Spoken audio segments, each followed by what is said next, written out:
All right, ladies, out of breath, right? Highest point on the trail today. There's, I guess, actually, I misstated back there. We're at 3,881 feet. So that's pretty good elevation. Savannah. Overall, yes. There we go. But we're on the top of Mount Possible. This is the highest point in our walk today.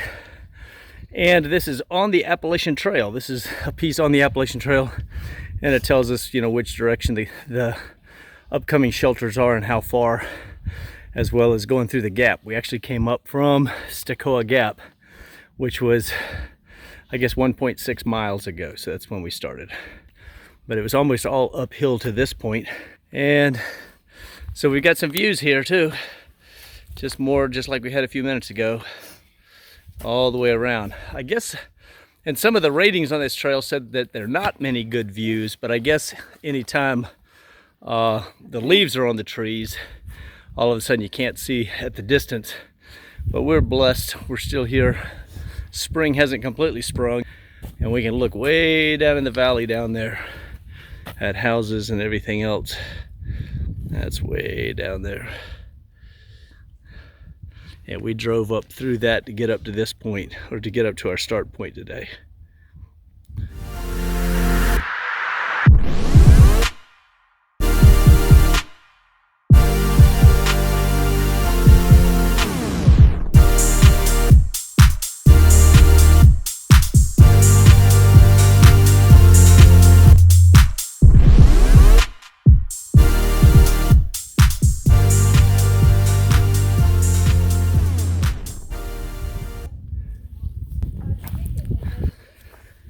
So I have to talk a little bit about some of the.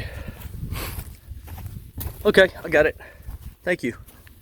So I have to talk a little bit about some of the advantages and thought process that goes with polygyny.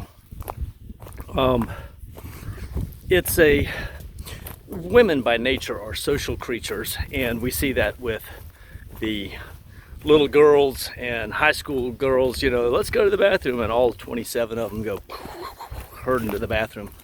Where men don't function that way. Men, it's like, hey, I gotta go, I'll be right back, right? Men tend to be solo, tend to be, or strong men, tend to be individualists, don't need the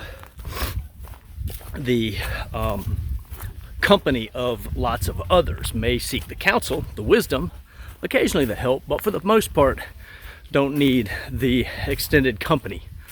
Where women are precisely the opposite. They're designed to be social. They're designed to be cliquish is the wrong word, but it helps with the idea that they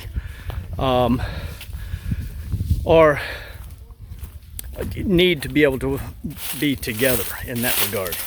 And so one of the things that's really cool about polygyny is it allows women to actually function within their strengths, and allows them better to be strengthened in their own weaknesses. So for example, two women that complement each other with diversity of strengths and weaknesses, they actually function better together and function better as individuals within the community of the family, right? And it's been so cool to watch this, to observe this, and pay attention to it as it develops in my house. It's no secret that Kelly was terribly concerned that this was going to be horrible, and now she'll tell you that she made mountains out of molehills. But we also just the reality is that once she was willing to relax and A, let me lead, B, or not let me lead, not like she has a choice, I'm the leader, okay? She chose to accept my leadership opposed to, as some women do, walk out the door. But when that happened, then it was much easier for her to begin building a relationship with Lili for the purpose of finding their strengths, of finding their common ground, and finding the things that they enjoy together. And now it's fun to watch them. They just enjoy You know, this trip right here, doing some stuff when we were doing a little bit of shopping. I took a couple little secret videos of them just bubbling along, talking, laughing, hanging out, looking at stuff. I've got some video footage of them in the kitchen, both here and at the house. Footage of them working together out on the grill or working together out in the yard with our greenhouse and farm and this sort of thing. And then, you know, footage right now, just watching them. And they're walking ahead of me right here and just talking. They're chit-chatting and walking along and having a good time. And this is life now. They have stepped into this comfort zone where they accept each other. It's not a matter of accepting the situation. It's the fact that now they recognize the benefits and they benefit from it. They each get their own benefits from it. And other things. I mean, literally, we're in the process of trying to start a business that would benefit the whole family, that would give us the ability to do more and to help more people and to reach more. This ministry and what we do on our Patreon is an opportunity to encourage and strengthen others who are walking through or testing the waters of headship and patriarchy, of polygyny. Excuse me, it's not cold up here. It's a little cool. We're probably in the lower 50s. Sunshine feels good. But going up the hills and down the hills, it's definitely necessary to take the shirt off, otherwise you're burning up, right? And then the breeze comes along once you're nice and sweaty and it cools you down. So, but lots of benefits. And the more we walk this out, the more we understand it, the more we learn and grow, the more we recognize just the incredible benefits of polygyny and why the Most High doesn't just allow this design. I'm convinced it was his intent in many circumstances. Certainly we look at Jacob. The Most High created the circumstances for Jacob to have multiple wives. That was his intent. That's the foundation of Israel.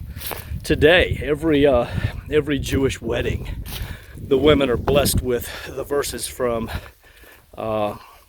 Ruth chapter 4, where it says, "May you be like Leah and Rachel." And they were the foundation of, through Jacob, or Jacob through them, the foundation of Kol Israel. 12 tribes, right? And actually 4 women. And if you look at the circumstances, God created those circumstances. He caused Jacob to have 4 wives. And so any Christian or any Bible believer that thinks that polygyny is a bad thing and then God caused that and used it to build Israel, that's moronic. It's just a moron. Because you're not thinking things all the way through. There's not a single place where God ever condemns it. And in fact, I've come to the place where personally, I'm just darn proud of the fact that the Most High has such an incredible ability and system. And just as we looked at in a passage of scripture the other day from Psalm 119, I think it was about around verse 113 or something like that, where it says, "I hate those who are double-minded, but I love your Torah," right? You know what double-mindedness looks like? It looks like people who go, "Oh, the God of Abraham, Isaac, and Jacob. I'm just so excited about the God of Israel and how awesome and wise he is." Oh no, don't do that poly thing, because that was horrible, right? That's double-mindedness. That's wickedness right there. Because what you're doing is you're passing judgment on the Most High for the way that he chose to operate. And what he chose to do is actually good. He says it's good. And he does it for the good of all involved. Even today, we benefit from Leah and Rachel and Zilpah and Bilhah. So anyway, a little rant on the trail. I'm just watching these 2 ladies walk along ahead of me and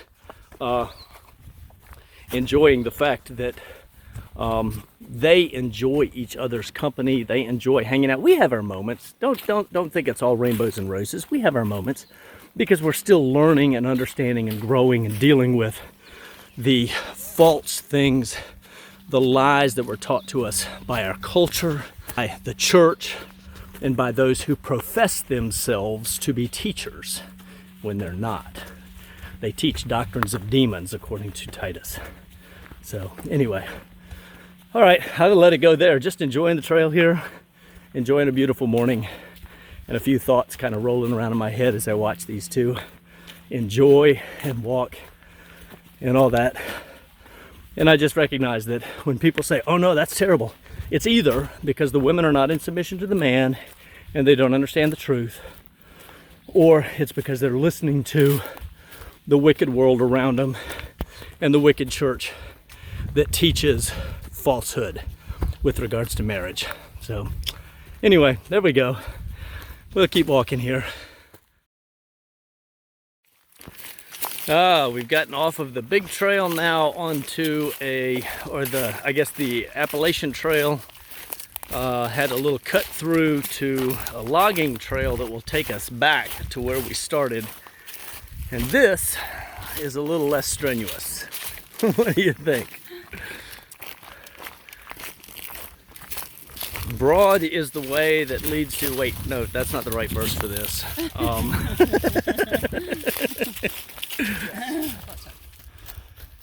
All right, guys, we have reached the first peak. I guess we're 36 minutes into the hike, and the hardest part's actually behind us. We had about 700 feet of elevation gain to get to this point.